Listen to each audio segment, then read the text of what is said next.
ప్రముఖ సినీ గాయని 92 ఆశా భోస్లే కన్నుమూశారు. తీవ్రమైన అలసట, ఛాతీలో ఇన్ఫెక్షన్ కారణంగా ఆమెను ముంబైలోని బ్రీచ్ క్యాండీ ఆసుపత్రిలో చేర్పించి చికిత్స అందించారు. అక్కడ చికిత్స పొందుతూ ఆమె తుది శ్వాస విడిచారు. భారత సినీ సంగీత ప్రపంచంలో ఆశా భోస్లే ఒక శిఖరం వంటివారు. ఆశా భోస్లే మహారాష్ట్రకు చెందిన సాంగ్లీలోని గోర్ అనే చిన్న కుగ్రామంలో 1933 సెప్టెంబర్ 8న ఒక సంగీత కుటుంబంలో జన్మించింది. ఆమె తండ్రి దీనానాథ్ మంగేష్కర్ నటుడు, గాయకుడు. తల్లి సేవాంతి మంగేష్కర్. ఆమెకు సోదరీమణులు లతా మంగేష్కర్, ఉషా మంగేష్కర్, మీనా ఖాదీకర్, సోదరుడు హృదయనాథ్ మంగేష్కర్, మనవరాలు జనై భోస్లే ఉన్నారు.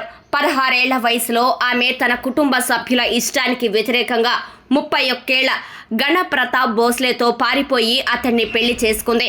1943లో ప్రారంభమైన ఆమె ప్రస్థానం సుమారు 60 ఏళ్ల పాటు అప్రతిహాతంగా సాగింది.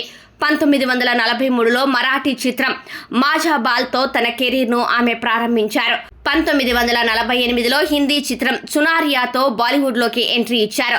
దశాబ్దాల సుదీర్ఘ కెరీర్లో హిందీతో పాటు 20కి పైగా భారతీయ, విదేశీ భాషల్లో దాదాపు 12,000కు పైగా పాటలు పాడి రికార్డు సృష్టించారు. 7 సార్లు ఫిల్మ్ఫేర్ ఉత్తమ నేపథ్య గాయని అవార్డు అందుకున్నారు ఆశా భోస్లే.